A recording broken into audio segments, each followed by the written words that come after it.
everybody, welcome back to an episode of the 3 Count. I'm War Machine MJ, and this 3 Count is it's behind schedule, but I'm not gonna do you guys for a lazy 3 Count super. In fact, next week is going to be no shows whatsoever because AEW's on hiatus, and we're gonna be on hiatus for the holidays as well, and into the new year. So when we come back, it's going to be on purpose 3 Count Super. Anyway, let's go ahead and get into it. This video is going to be covering the December 11th edition of NXT and the December 12th edition of NXT UK. So let's go ahead and launch right into this. We kicked off the show with Angel Garza taking on Lio Rush for the NXT Championship. Now, this was a fantastic match. Both these guys have beef with each other because Angel Garza doing some really unapologetic things to Lio Rush and his family. Lio Rush taking complete umbrage in that and just throwing the fade at Angel Garza every opportunity he got. However, his own rage would be the downfall as he tapped to Angel Garza's half Nelson choke to lose the NXT Championship. And Angel Garza, being the new champion, would propose to his girlfriend later on, and of course she would say "see." So, happy story all around. Except for one Lio Rush. Next we had Raul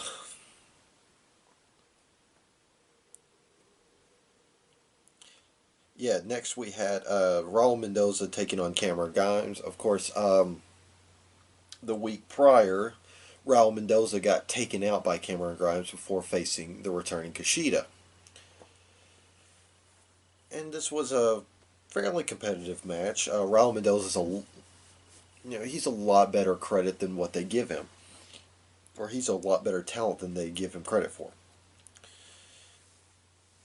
Due to some distractions from Kushida, who basically snatched up Cameron Grimes' trademark hat, Cameron Grimes lost the match to Raul Mendoza. Yep. And Kushida took the hat and just walked off into the night. Next we had a Worlds Collide preview as Jackson Ryker of the Forgotten Sons took on NXT UK's very own Travis Banks.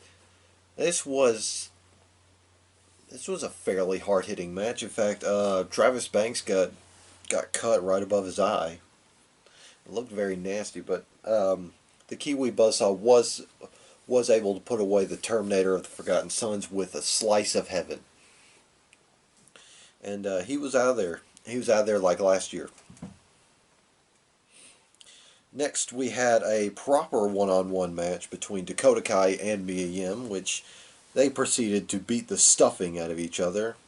You know, after Dakota Kai took out Mia Yim prior to War Games. And Mia Yim was looking for retribution. However, Dakota Kai got the victory. And no stupid ads.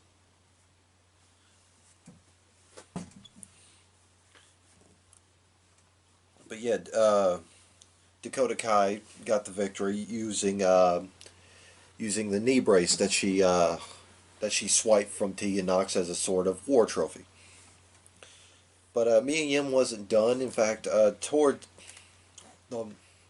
she beat the hell out of Dakota Kai after the bell. In fact, putting the captain of Team Kick through a couple of tables up at the stage. So their beef is far from over. Next up we had Breezango, who were posing as doctors this time, taking on the Singh brothers, where Fandango nearly murdered one of the brothers with a nasty looking apron bomb. And of course the rest of the match he was very gentle about everything he did. However, Breezango got the victory over the Singh brothers and put another tally in the W mark. Next we had Bianca Belair defeating Caden Carter. Not much to say about this match. Actually, this episode It had a great opening, great finish, but just kind of meh in the middle. But oh well. Speaking of main event, we closed out the show with triple threat no one contendership action as Tommaso Ciampa, Keith Lee, and Finn Balor proceeded to kick the absolute shit out of each other for a shot at Adam Cole's championship. Yeah, they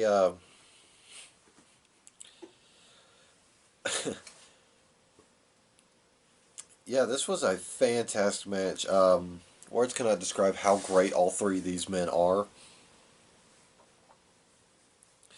And the finish saw, and this was well executed though. Keith Lee hit Tommaso Ciampa with the Spirit Bomb, and right as he sat down, here comes Finn Balor out of nowhere with the coup de grace to seal the victory.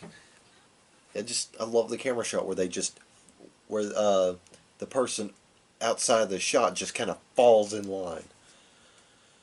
So yeah, it was one doozy of a match, and love to see these three kick the crap out of each other once again. And before we get into NXT UK for that week, let's go ahead and talk about the week of December 11th, or the day of December 11th, between AEW and NXT. Viewership ratings. Draw. Yes, they drew in the same amount of viewers. However, AEW walked away with the key demographic, which is the 18 to 40, viewers. So AEW is the hip, cool product, while NXT is the program for old fogies. I don't care. I'll watch either way. They're both great. Next, we go to NXT UK from December 12th, where we kicked off the show with Kay Lee Ray taking on Isla Dawn. Not much match to this, because Kay Lee Ray put Isla Dawn away short order with the Gory Bomb special, or with the Gory Bomb. And then Kay Lee Ray, after she won, picked up the mic and just started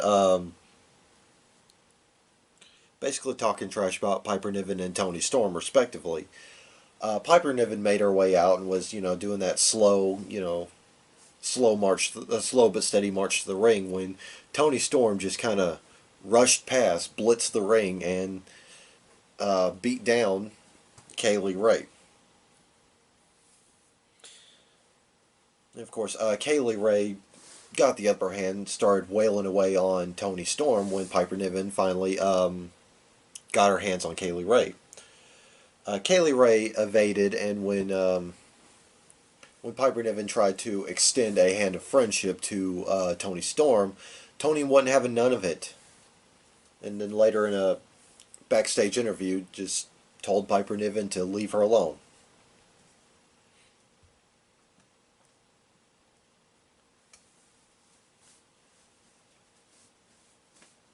And then it was announced in that segment that it's going to be a triple threat match for the NXT UK Women's Championship at TakeOver Blackpool 2 between Kay Lee Ray, Piper Niven, and Toni Storm.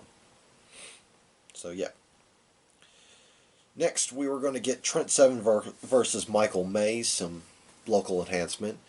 And I say were because while Trent Seven was going through the motions of his entrance, doing all of his shenanigans, Michael May was taken out by Eddie Dennis, who, once he got done beating up on May, threw him in the ring as sort of an offering to Trent Seven. And all Trent Seven could say is, "What are you doing here? Go on, get. Leave him alone." Next, we had more enhancement match as Ridge Holland defeated Jack Stars. Nothing much to say there. And finally, in the main event for the NXT UK Tag Team Championships, we had the Gallus Boys, or the Gallus Firm, as Joe Coffey calls them, Mark Coffey and Wolfgang defending against the Imperium Boys, Eichner and Bartel. And this was one hell of a match. They proceeded to kick the absolute shit out of each other. Until GYV came in, grizzled young vets, and Morgan Andrews and Webster. I was called him Morgan and Webster. Till Andrews and Webster came in, making it just like a colossal clusterfuck. So then Sid Scala and Johnny Saint marched down to the ring, confiscating the NXT UK Tag Team titles and declaring a fatal four-way tag team ladder match at TakeOver Blackpool 2 between the Gallus Boys, the Imperium Boys, GYV, and of course Andrews and Webster. So yeah, TakeOver Blackpool is shaping up to be a pretty damn good card. I can't wait. It's going to be the second pay-per-view of 2020. Well, unless you count Night 2 of Wrestle Kingdom as a separate pay-per-view, then it would be the third. Either way, it's going to be a killer show. Can't wait. Anyway, that's all for this video. Yep, I'm War Machine MJ, and I'll see you guys next time.